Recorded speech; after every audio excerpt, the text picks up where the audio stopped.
Welcome to the course of machine learning. In this lecture, we will be discussing about supervised learning, input representation, hypothesis space, version space, and Vapnik-Chervonenkis dimension. What is supervised learning? Supervised learning is the machine learning task of learning a function that maps an input to an output based on example input-output pairs. As we have discussed in the previous sessions, in supervised learning, a training example will be given. A set of training examples will be given. And this training examples consist of input and output values. So during the learning process, it will learn a function such that the function will map the input value to its corresponding output value. Each example in the training set is a pair consisting of an input object and an output value. So, a supervised learning algorithm analyzes the training data and it produces a function, and that function will map the input to its corresponding output value. So, this function can be used for mapping new examples also. That means whenever a new input is given, the function will be able to map that input value to its corresponding output value. In the optimal case, the function will correctly determine the class labels for unseen instances. That is, we will say that the supervised learning algorithm is performing in its optimal level when the learning function correctly maps a new input to its corresponding output. So classification and regression problems are examples for supervised learning problems. Machine learning program optimizes the parameters to minimize the approximation error. Next we will see how a classifier learns from the input instances. Here there are a set of observations. 7 observations are given and 4 attributes or features are there. So these are the input values. x1, x2, x3, x4 are the input values. And depending upon the combinations of these values, a y value is also given as input. So based on these 7 instances or 7 examples, the classifier will learn a function, so that whenever a new combination of x1, x2, x3 and x4 is given, it will predict the corresponding y value. Learning a class from example. So how a supervised learning algorithm learns a class from a set of examples. Now we can consider the case of learning a class C of a family car. So the problem here is to predict whether a given car is a family car or not. There is an important phase in the supervised learning process, that is the knowledge extraction phase. So by knowledge extraction phase, we mean what do people expect from a car being a family car. So a set of input and set of output will be given. Corresponding to a set of input features, there will be an output also. So there are 2 possibilities for the output, that is positive and negative. Positive means it is a family car and negative means it is not a family car. And input are the relevant attributes or features that describes a family car. And we can consider features like price and engine power for determining whether a car is a family car or not. So these are the input attributes or input features. Along with these features, we will give whether it is a family car or not. So the set of input and the corresponding output will be given for training process.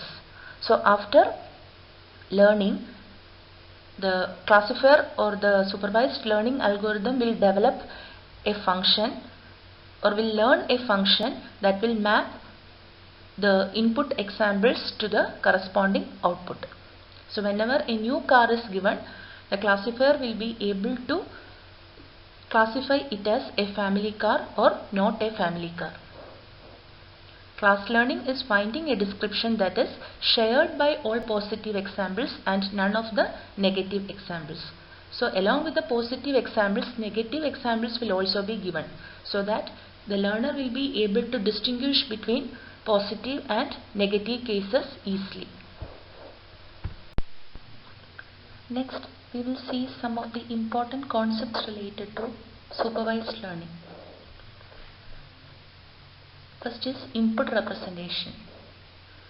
The general classification problem is concerned with assigning a class label to an unknown instance from instances of known assignments of labels. That is, already a training set will be given, and from the training set the classifier will learn to assign a class label to a new instance. But in a real world problem, a given situation or an object will have large number of features which may contribute to the assignment of labels. But in practice, not all these features may be equally relevant or important. Only those features which are significant needs to be considered. So these features are referred to as input features for the problem, and they are also said to constitute an input representation for the problem.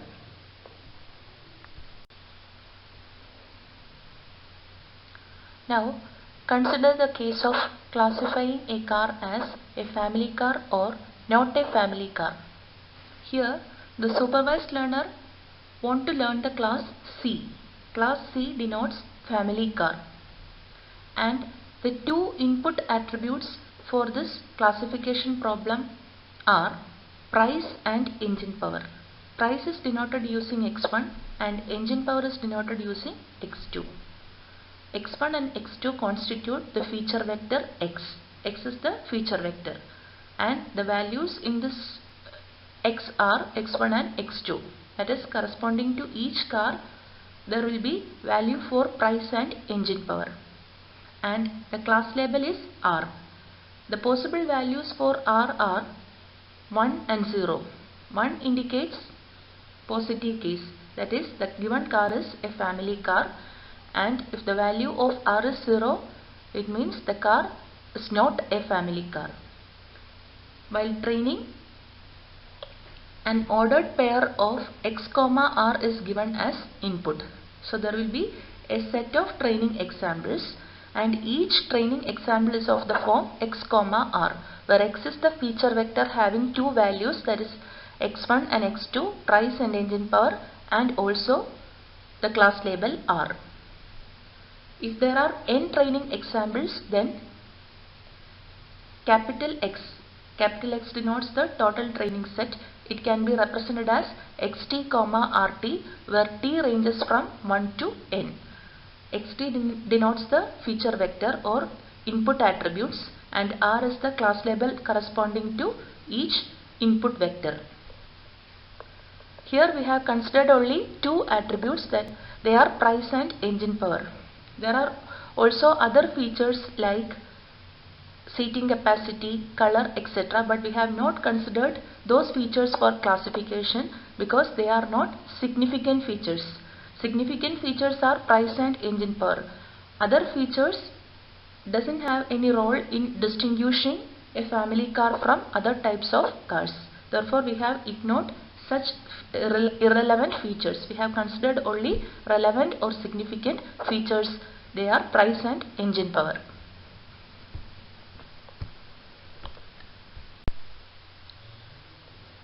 This is a graphical representation of our feature vector. Here we are having only two attributes or features. They are price and engine power. Price is denoted as x-axis and y-axis is the engine power. So we can represent the positive examples and negative examples within the two-dimensional space.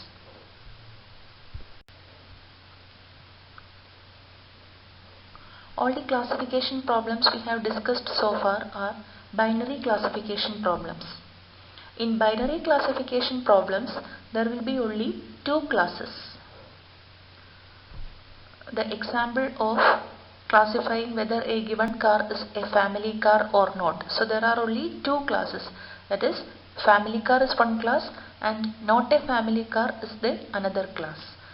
So such type of problems are known as binary classification problems. Now we will move to the next topic, that is hypothesis space. Before defining hypothesis space, we will see what is hypothesis. In a binary classification problem, a hypothesis is a statement or a proposition asserting to explain a given set of facts or observations. Then what is hypothesis space? Hypothesis space for a binary classification problem is a set of hypotheses for the problem that might potentially be returned by it. Let X be an example in a binary classification problem, and let Cx denote the class label assigned to X. Since it is a binary classification problem, the possible values for Cx are 1 and 0. Let D be a set of training examples for the problem. Let H be a hypothesis for the problem and Hx be the class label assigned to X by hypothesis H. We say that hypothesis H is consistent with the set of training examples D if Hx equal to Cx for all x greater than D. We say that an example X satisfies the hypothesis H if Hx is equal to 1. Now we will see an example for hypothesis and hypothesis space. Table 2.1 shows a set of observations corresponding to variable X, and the second row in the table denotes the class label corresponding to each of the observation. And figure 2.1 shows the data plotted on x-axis. Figure 2.1 is constructed from table 2.1. By observing the figure, we can see that the hollow dots represent positive example and solid dot represent negative example. If we clearly analyze this figure, we can infer that this figure is constructed based on the rule that if the value of X is greater than or equal to 20, then the class label will be 1, otherwise it is 0. That is the observation from this table. So that rule can be considered as a hypothesis. The hypothesis here is if X is greater than or equal to 20, then 1, else 0. The hypothesis is denoted using H dash. By observing table 2.1, we can see that the hypothesis H dash is consistent with the observations in table 2.1. If we take any values for X, then the condition is satisfied or the rule is satisfied. For example, you can take the value 27.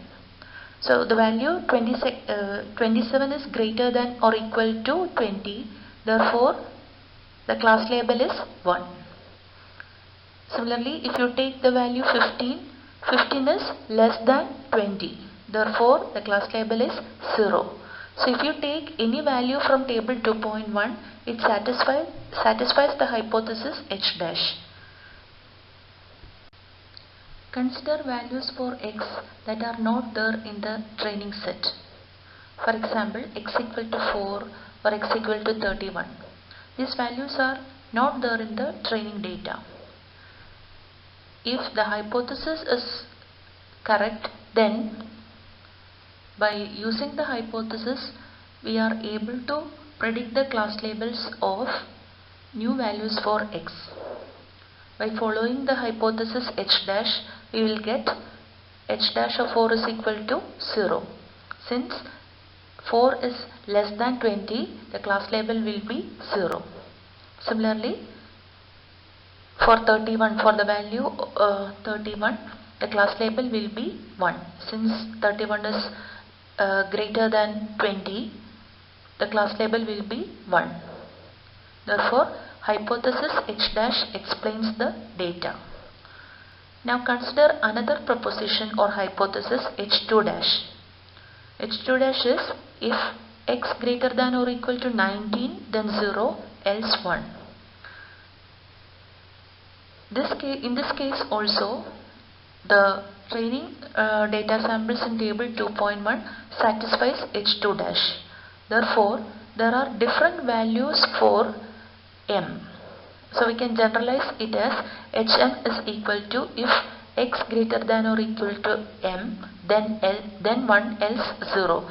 So there are a set of values for m for which the training data samples satisfies the rule, and the set of hypotheses that can be defined using this parameter is given as hypothesis space capital H.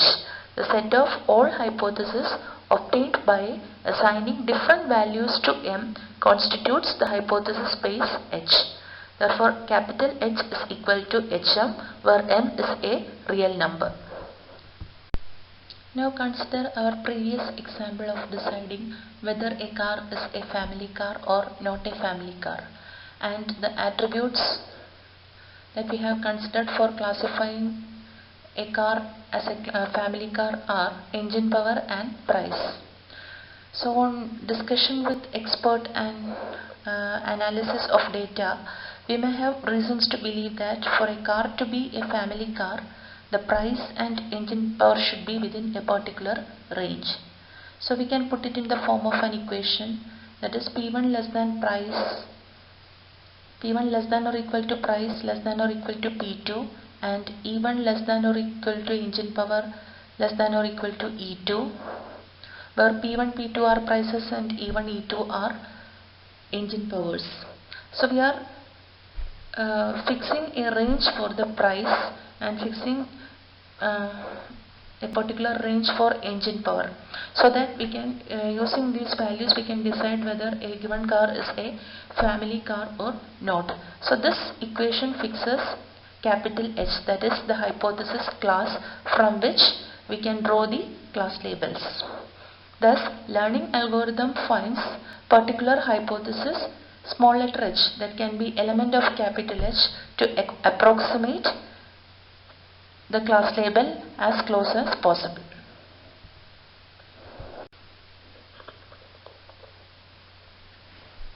When we represent the attributes in the previous example, that is engine power and price in two-dimensional space, we can see that there are a set of positive examples and negative examples, and there are three rectangles S, C and G. Here S is the tightest rectangle, which is the smallest of the three rectangles, that includes all positive examples and none of the negative examples. So S constitutes the most specific hypothesis. And the largest rectangle G, it also includes all the positive examples and it doesn't include any of the negative example, and it constitutes the most general hypothesis G. So in between G and S there is a region known as C. All the hypothesis which lies between S and G, that constitutes the version space. For all hypothesis H, which is an element of capital H that lies between S and G, are consistent with the training examples. There will be no error for those hypotheses, and those hypotheses makes up the version space. Version space for a rectangle hypothesis language in two dimensions is shown in the figure. Green pluses are positive examples and red circles are negative examples. GB denotes the maximally general positive hypothesis boundary, and SP denotes the maximally specific positive hypothesis boundary.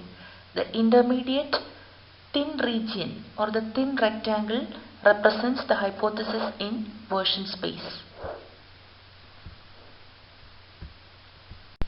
The version space, denoted as Vs H, D with respect to hypothesis space H and training examples D, is the subset of hypotheses from capital H that are consistent with all training examples in D. It can be represented as Bs h comma d is equal to small letter h element of capital H such that consistent h comma d. The set of hypotheses from H that are consistent with D constitutes the version space.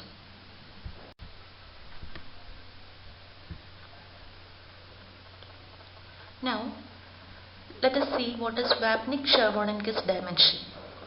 Let capital H be the hypothesis space for some machine learning problem. The Vapnik-Chervonenkis dimension of H is denoted as VCH. It is a measure of the complexity of the space H. So complexity is defined in terms of capacity, expressive power, richness or flexibility.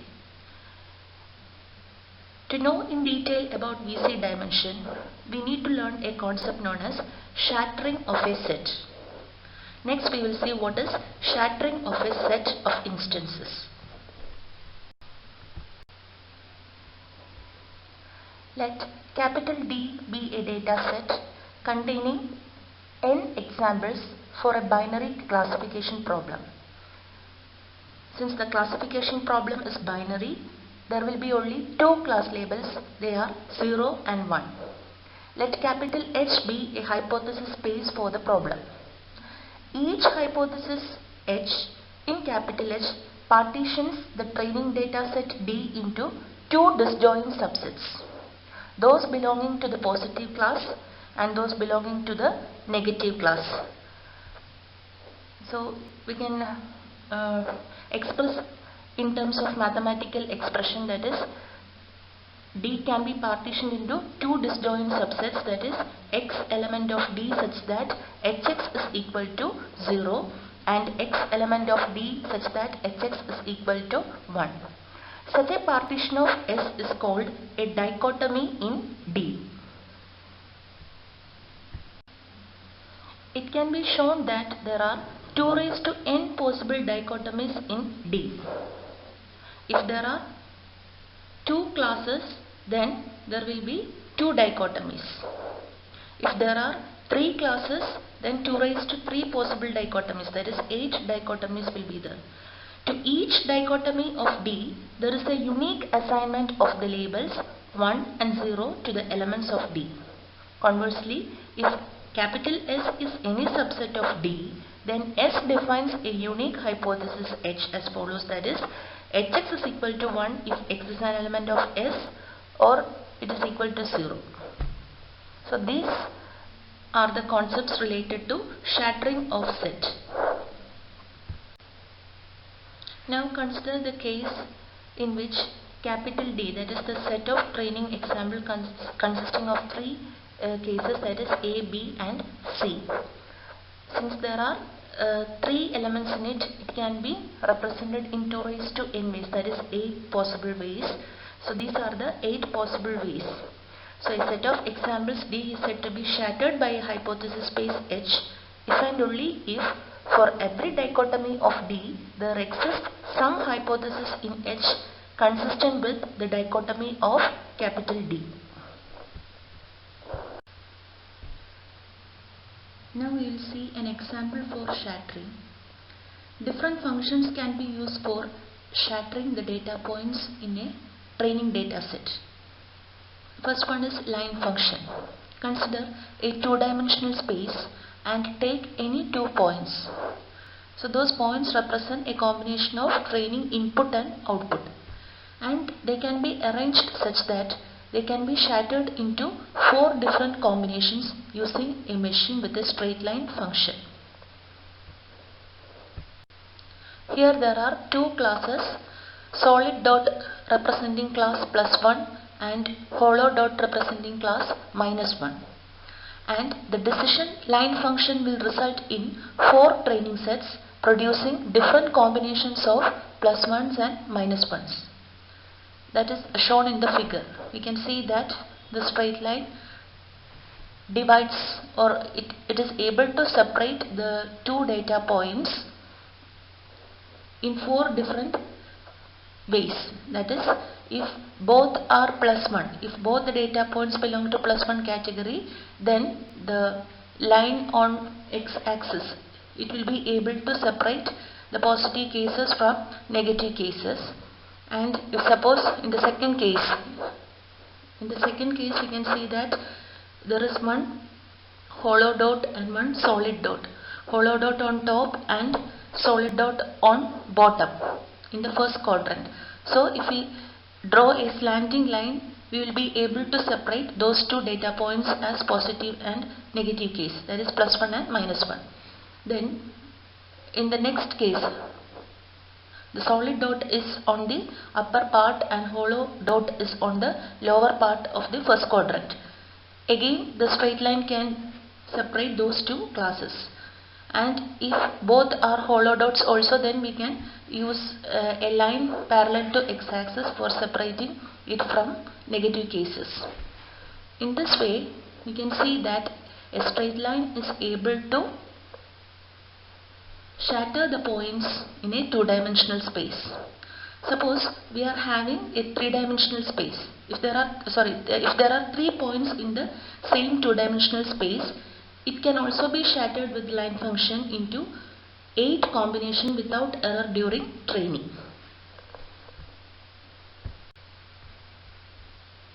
So here in the figure you can see that there are 3 data points in the two-dimensional space. If there are 3 data points, then also we can use a line function for separating the data points into positive cases and negative cases.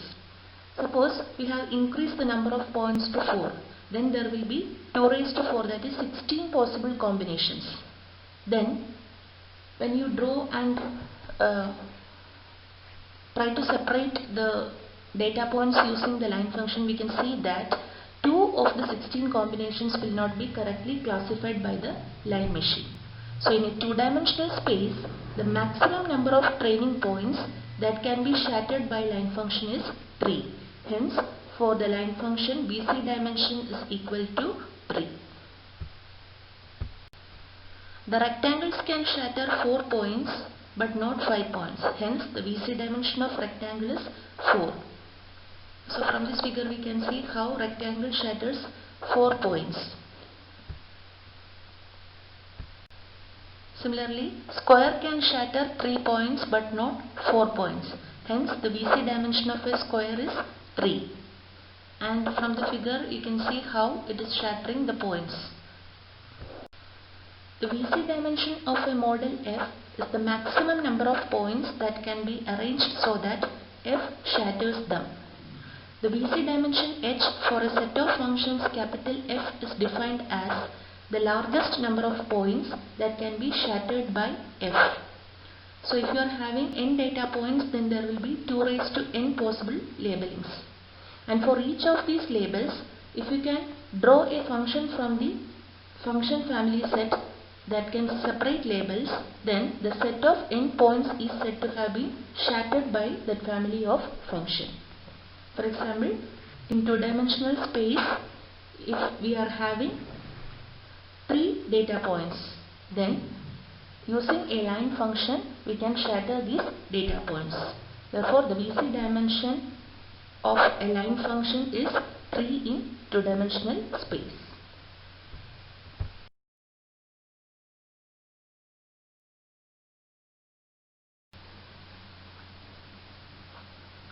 These are the references, and most of the topics have been taken from Introduction to Machine Learning, that is the second reference. By this we have come to the end of module 1. In this module you have been introduced to the concepts of machine learning, different fields related to machine learning, applications of machine learning. Then we discussed about the types of learning like supervised learning, unsupervised learning and reinforcement learning. After that we discussed about input representation, hypothesis, hypothesis space, version space, and finally we discussed about Vapnik-Chervonenkis dimension. Hope all these concepts are clear for you. In case if you have any queries or doubts, you can contact us. Thank you.